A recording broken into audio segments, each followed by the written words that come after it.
शांति। 19 जुलाई 2024 प्रातः मुरली। ओम शांति। बाप दादा मधुबन। आज प्यारे बाबा ने सुनाया, मीठे बच्चे, तुम्हें डबल सिरताज राजा बनना है तो खूब सर्विस करो। बाबा कहते, मीठे बच्चे, तुम्हें डबल सिरताज राजा बनना है तो खूब सर्विस करो, प्रजा बनाओ। संगम पर तुम्हें सर्विस ही करनी है, इसमें ही कल्याण है। बाबा कहते, मीठे बच्चे, तुम्हें डबल सिरताज राजा बनना है तो खूब सर्विस करो, प्रजा बनाओ। संगम पर तुम्हें सर्विस ही करनी है, इसमें ही कल्याण है। आज की मुरली से बाबा ने प्रश्न किया, पुरानी दुनिया के विनाश के पहले हरेक को कौन सा श्रृंगार करना है? पुरानी दुनिया के विनाश से पहले हरेक को कौन सा श्रृंगार करना है? उत्तर में बाबा ने बताया, तुम बच्चे योग बल से अपना श्रृंगार करो। इस योग बल से ही सारा विश्व पावन बनेगा।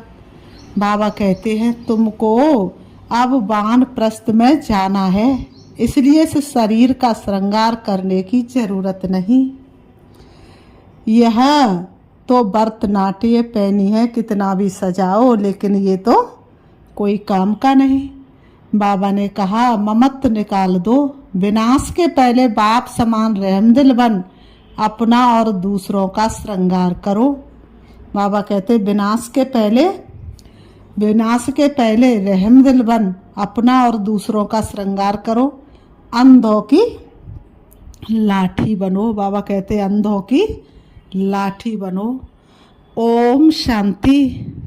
अब ये तो बच्चे अच्छी रीति समझ गए हैं कि बाप आते हैं पावन बनाने का रास्ता बताने।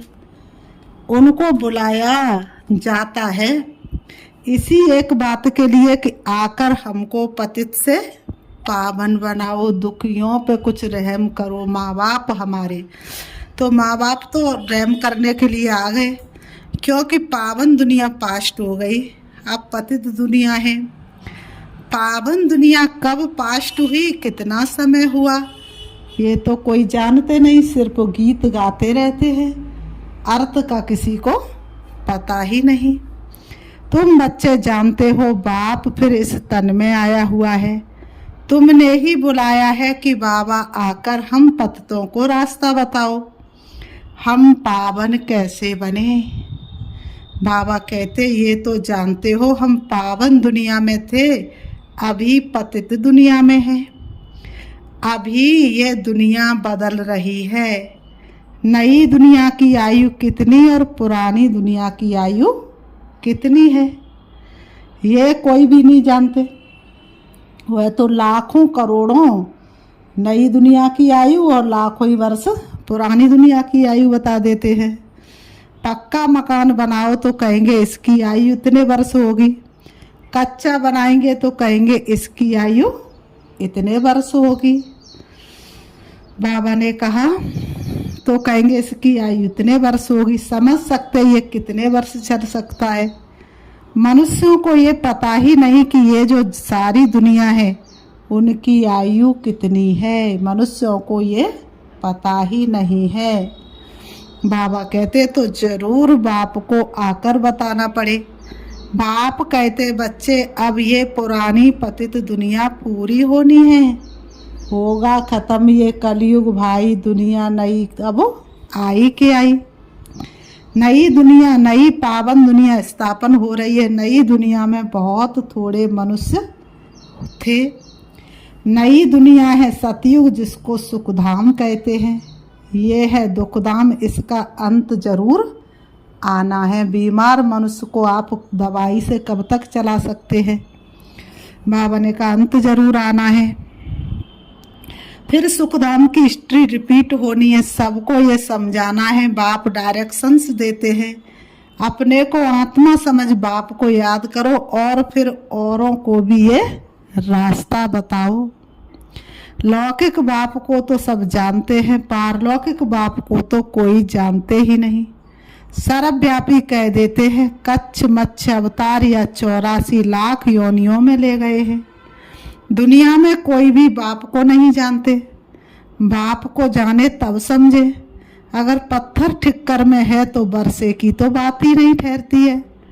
देवताओं की भी पूजा करते हैं, परंतु कोई का समझानी, परंतु कोई का ऑक्यूपेशन नहीं जानते, बिल्कुल ही इन बातों में अनजाने हैं। तो पहली पहली मूल बात समझानी चाहिए। सिर्फ चित्रों से कोई समझ ना सके।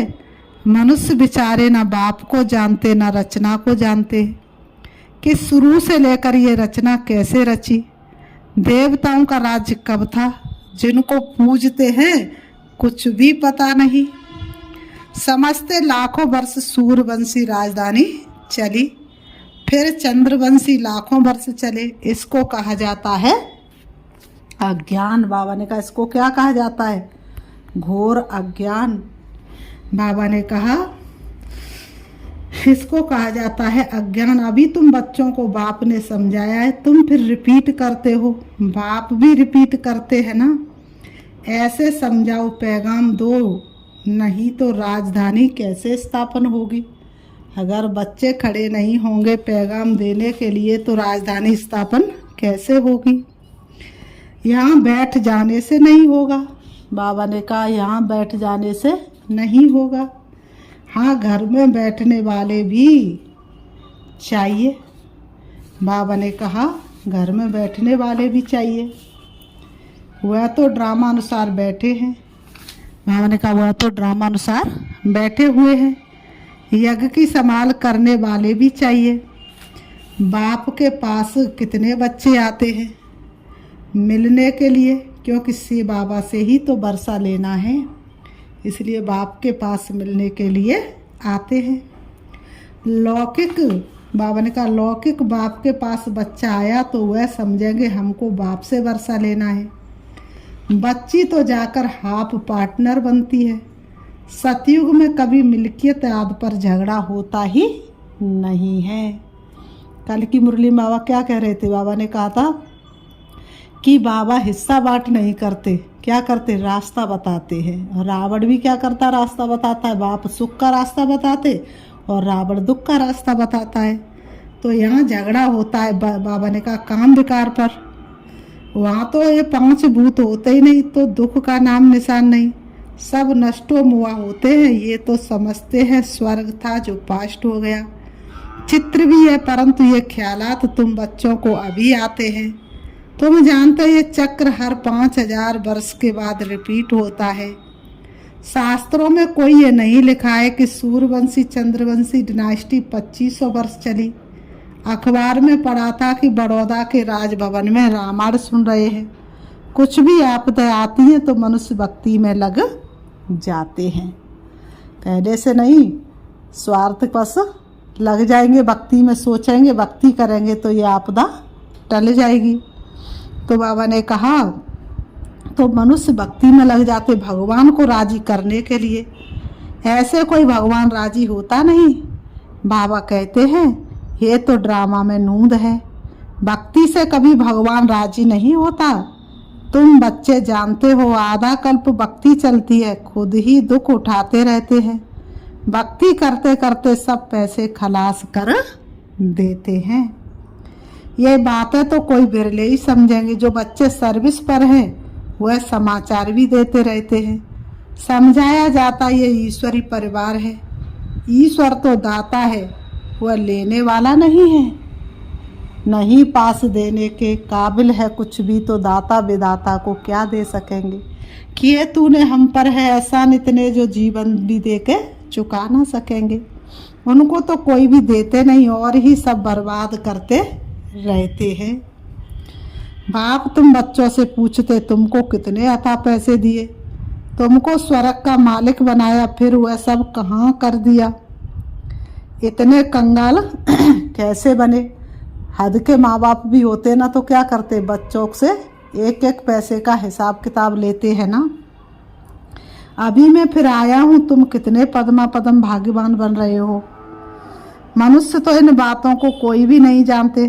तुम जानते अभी से पुरानी दुनिया में यहाँ रहना नहीं है। ये तो खलास हो जानी है। मनुष्य के पास तो ढेर पैसे है, वह किसी के हाथ आने नहीं है। विनाश होगा तो सब खलास हो जाएंगे। कितने माइल में बड़े बड़े मकान आदि बने हुए हैं।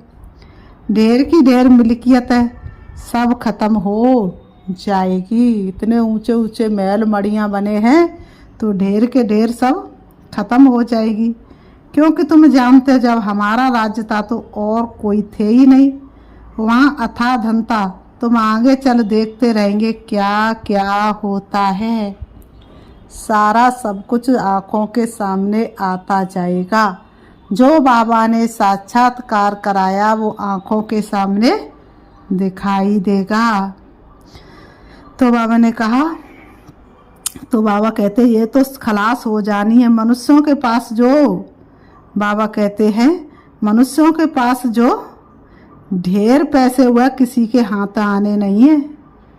बाबा कहते ढेर की ढेर मिल्कियत है, सब खत्म हो जाए। क्योंकि तुम जानते जब हमारा राज्य था और कोई थे ही नहीं, वहाँ अथाह धन था। तुम आगे चल देखते रहेंगे क्या क्या होता है। उनके पास कितना सोना, कितनी चांदी, नोट आदि है, वह सब बजट निकलता है। अनाउंस करते इतना बजट है तो इतना खर्चा है। बारूद पर कितना खर्चा है। अभी बारूद पर इतना खर्चा करते, उससे आमदनी तो कुछ है नहीं। ये रखने की चीज़ तो है नहीं, रखने का होता है सोना और चांदी। दुनिया गोल्डन एजड है तो सोने के सिक्के होते हैं। सिल्वर एज में चांदी है, वहाँ तो अपार धन होता है। फिर कम होते होते अभी देखो क्या निकला है, कागज के नोट। विलायत में भी कागज के निकले हैं। कागज तो काम की चीज ही नहीं। बाबा कहते हैं कागज तो काम की चीज ही नहीं। सतयुग में सोना, त्रेता में चांदी, द्वापर युग में तांबा और कलयुग में लोहा। अब लोहे से क्या आ गया, कागज। तो बाबा ने कहा कागज तो कोई काम के नहीं है। बाबा कहते विलायत, बाबा ने कहा बाकी क्या रहेगा, ये बड़ी बड़ी बिल्डिंग्स आदि सब खत्म हो जाएंगी। इसलिए बाप कहते हैं मीठे मीठे बच्चों, ये जो कुछ देखते हो ऐसे समझो ये है नहीं, ये तो सब खलास हो जाना है। शरीर भी पुराना, भरतनाट्य पहनी है, भले कोई कितना भी सुंदर हो, ये दुनिया ही बाकी थोड़ा समय है। कुछ ठिकाना थोड़ा ही है। बैठे बैठे मनुष्य का क्या हो जाता है, हार्ट फेल हो जाते हैं। मनुष्य का कोई भरोसा नहीं है। सतयुग में थोड़े ही ऐसे होगा। बाबा कहते हैं सतयुग में थोड़े ही ऐसे हार्ट फेल होगा। वहाँ तो प्रकृति इतनी सतो प्रदान होती है कि कोई बीमारी होती नहीं। बाबा कहते हैं योग बल से अब तुम बच्चों को बाप मिलाए। कहते इस दुनिया में तुमको रहना नहीं है, ये छीछी दुनिया है। अब तो योग बल से अपना श्रृंगार करना है। वहाँ तो बच्चे भी योग बल से होते हैं, बेकार की बात ही नहीं होती। वहाँ योग बल से तुम सारे विश्व को पावन बनाते हैं। तपस्या के बल से, योग के बल से तुम सारे विश्व को पावन बनाते हैं। पवित्रता का इतना बड़ा बल होता है जो स्वयं भी परिवर्तन हो जाते और दूसरे भी बदल जाते हैं। तो बाकी क्या बड़ी बात है। इन बातों को भी वही समझेंगे जो अपने घराने के होंगे। अपने घराने के नहीं होंगे तो वह इन बातों को समझेंगे ही नहीं। एक कान से सुन दूसरे से निकाल के चले जाएंगे। बाबा ने कहा जो अपने घराने के होंगे, बाकी तो सबको शांति धाम में जाना है। वह तो है घर, परंतु मनुष्य उसको घर भी नहीं समझते हैं। वो तो कहते एक आत्मा जाती दूसरी आती रहती है, सृष्टि वृद्धि को पाती जाती है। रचयिता रचना को तुम जानते, इसलिए कोशिश करते हो औरों को समझाने की। यह समझकर कि बाबा का स्टूडेंट बन जाए, सब कुछ जान जाए, खुशी में आ जाए। हम तो अब अमर लोक में जाते हैं। आधा कल्प तो झूठी कथाएं सुनी है, अब तो बहुत खुशी होनी चाहिए। अमर लोक में हम जाएंगे, इस मृत्यु लोक का भी अंत है। अमर लोक में हम जाएंगे, इस मृत्यु लोक का भी अंत चल रहा है। हम खुशी का खजाना यहाँ से भरकर जाते हैं। बाबा ने कहा तो इस कमाई करने में, झोली भरने में अच्छी रीति लग जाना चाहिए। टाइम वेस्ट नहीं करना चाहिए, समय बर्बाद नहीं करना चाहिए। बाबा ने कहा टाइम वेस्ट नहीं करना चाहिए, बस अभी तो हमको औरों की सर्विस करनी है, झोली भरनी है। बाप सिखलाते रहमदिल कैसे बनो, अंधों की लाठी बनो। ये सवाल तो कोई सन्यासी विद्वान आदि पूछ नहीं सकते। उनको क्या पता स्वर्ग कहाँ नरक कहाँ होता है। सन्यासियों को क्या पता, वो तो स्वर्ग की बात पर ऊपर की तरफ इशारा करते हैं।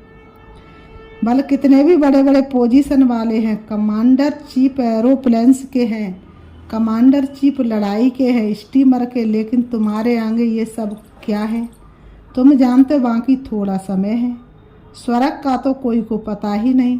इस समय तो सब तरफ मारा मारी चल रही है, फिर उन्हों को एरोप्लेन अथवा लश्कर आदि की दरकार नहीं रहेगी, ये सब खलास हो जाएंगे।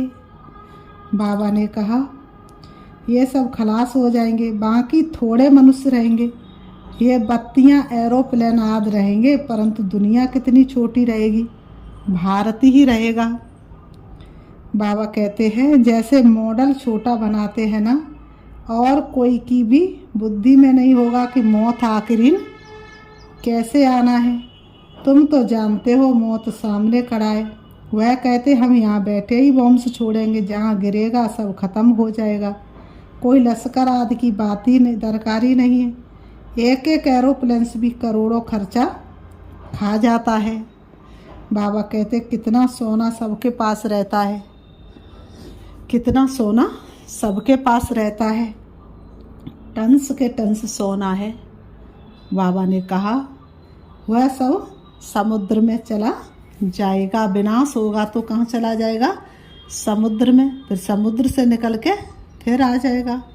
बाबा ने कहा ये सारा रावण राज्य एक आइलैंड है, अनगिनत मनुष्य, तुम सब अपना राज्य स्थापन कर रहे हो तो सर्विस में बिजी रहना चाहिए। कहाँ बाढ़ आदि होती है तो देखो कैसे बिजी हो जाते हैं, सबको खाना आदि पहुंचाने की सर्विस में लग जाते हैं। तो बाबा ने कहा वह मदद कर रहे हद की, और तुम्हें मदद करनी है बेहद की। सभी को परमात्मा से मिला के ज्ञान रत्नों से सबकी झोली भरपूर करवानी है। पानी आता है तो पहले से ही भागना शुरू करते हैं, तो विचार करो सब कैसे ख़त्म होंगे। बाबा कहते विचार करो सब कैसे ख़त्म होंगे। सृष्टि के ऑलराउंडर सागर है।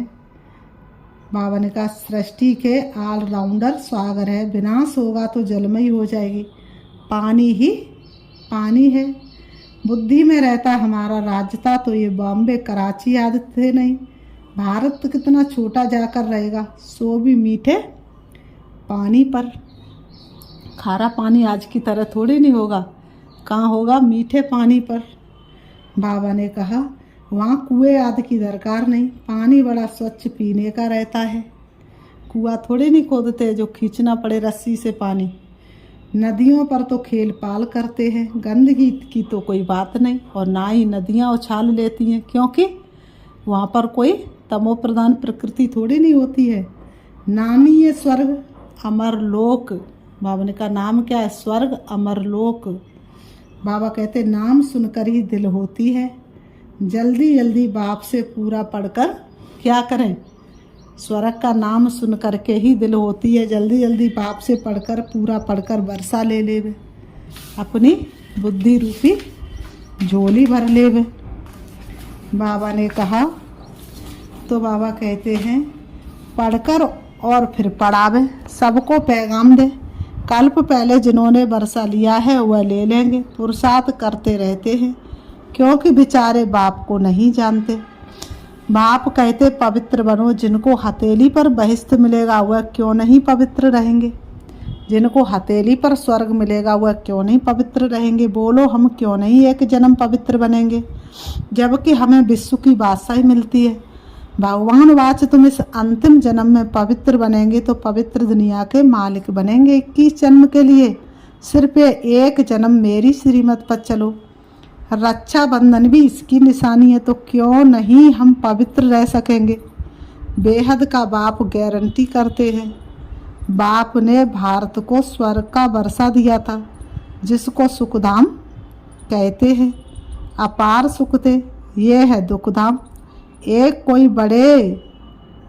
बड़े को तुम ऐसे समझाओ तो सब सुनते रहेंगे।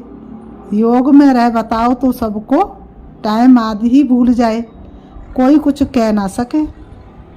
बाबा कहते हैं कोई कुछ कह ना सके, 15-20 मिनट के बदले घंटा भी सुनते रहे, परंतु वह ताकत चाहिए, दे अभिमान नहीं होना चाहिए।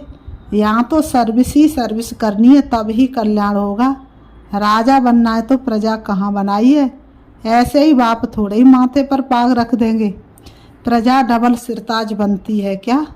तुम्हारी एम ऑब्जेक्टिव है डबल सिरताज बनने की। बाप तो बच्चों को उल्लास दिलाते हैं, जन्म जन्मांतर के पाप सिर पर है, वह योग बल से ही कट सकते हैं। बाकी इस जन्म में क्या क्या किया है वह तो तुम समझ सकते हो ना। पाप काटने के लिए योग आदि सिखाया जाता है, बाकी इस जन्म की तो कोई बात नहीं। तमो प्रधान से सतो प्रधान बनने की युक्ति बाप बैठ बतलाते हैं, बाकी कृपा आदि तो जाकर साधुओं से मांगो। फिर बाबा कहते हैं अच्छा मीठे मीठे सिखी लते बच्चों प्रति, मात पिता बाप दादा का याद प्यार, और गुड मॉर्निंग रूहानी बाप की, रूहानी बच्चों को नमस्ते। हम रूहानी बच्चों की रूहानी बाप दादा को याद प्यार और नमस्ते नमस्ते नमस्ते। धारणा के लिए मुख्य सार नंबर 1, अमर लोक में जाने के लिए संगम पर खुशी का खजाना भरना है, टाइम वेस्ट नहीं करना है, अपनी झोली भरकर रहमदिल बन अंधों की लाठी बनना है। नंबर 2, हथेली पर बेस्त लेने के लिए पवित्र जरूर बनना है, स्वयं को सतो प्रदान बनाने की युक्तियां रच अपने ऊपर आप ही कृपा करनी है, योग बल जमा करना है। वरदान, हजूर को सदा साथ रख कमांड स्वरूप का अनुभव करने वाले विशेष पाठधारी भाव। हजूर को सदा साथ रख कमांड स्वरूप का अनुभव करने वाले विशेष पाठधारी भाव। स्पष्टीकरण, बच्चे जब दिल से कहते बाबा तो दिलाराम हाजिर हो जाता है, इसलिए कहते हजूर हाजिर है, और विशेष आत्माएं तो है ही कमांड। लोग कहते जिधर देखते हैं उधर तू ही तू है, और बच्चे कहते हम जो भी करते जहाँ भी जाते बाप साथी है। कहाँ जाता है करन करावन तो करन हार और करावन हार कमांड हो गया। इस स्मृति में रहकर पाठ बजाने वाले विशेष पाठधारी बन जाते हैं। स्लोगन, स्वयं को इस पुरानी दुनिया में गेस्ट समझकर रहो तो पुराने संस्कारों और संकल्पों को गेट आउट कर सकेंगे। स्वयं को इस पुरानी दुनिया में गेस्ट समझकर रहो तो पुराने संस्कारों और संकल्पों को गेट आउट कर सकेंगे। अच्छा, ओम शांति ओम शांति। अभी हम बाबा को अर्थात रीति याद करते हैं, मन को एकाग्र करेंगे, चारों तरफ से मन को हटाएंगे और अपने आप को देखेंगे दोनों भ्रुओं के बीच, भ्रकुटी में विराजमान मैं एक शक्ति हूँ, प्रकाश हूँ, चमकती हुई ज्योति हूँ, मणि के समान मुझे आत्मा का घर, परम धाम शांति धाम, जहाँ की मैं आत्मा रहवासी हूँ। मेरे पिता परमात्मा ज्योति बिंदु शिव जो उस परम धाम शांति धाम के रहने वाले है। वास्तव में सृष्टि एक रंगमंच है जहाँ पर मुझे आत्मा ने सतयुग से लेकर के संगम तक अनेक नाम रूप वाले वस्त्र धारण कर पाठ बजाया। पाठ बजाते बजाते मैं आत्मा स्वयं को भूली, स्वयं के घर को भूली, स्वयं के पिता को भी भूल गई। प्यारे श्री बाबा ने ब्रह्मा तन के द्वारा मुझे स्मृति दिलाई और मुझे आत्मा को ये याद आया कि वास्तव में मेरा घर परम धाम है। अब मैं आत्मा उड़ रही हूँ, देह रूपी वस्त्रों से न्यारी होकर के चली जा रही हूँ, सूरज चांद सितारों से पार, सूक्ष्म वतन फरिश्तों की दुनिया से भी ऊपर। अब मैं पहुँच गई अपने प्यारे घर में, जहाँ सर्वत्र शांति ही शांति है। शांति के सागर शिव बाबा मेरे सन्मुख है। मैं दिव्य चक्षु से उनको देख रही हूँ और उनकी शांति की किरणों में समा जाती हूँ। मैं आत्मा शांति से भरपूर हो गई। सारा विश्व जो अशांत है उसको शांति का दान मुझे देना है। इसलिए मैं आत्मा परम धाम से नीचे, सूक्ष्म वतन से भी नीचे, सूरज चांद सितारों से भी नीचे मैं आत्मा आ जाती हूँ। सृष्टि रंगमंच पर आकर के दोनों भ्रमों के बीच भ्रकुटी में विराजमान हो जाती हूँ। मेरे चारों तरफ का वातावरण शांत है। ओम शांति।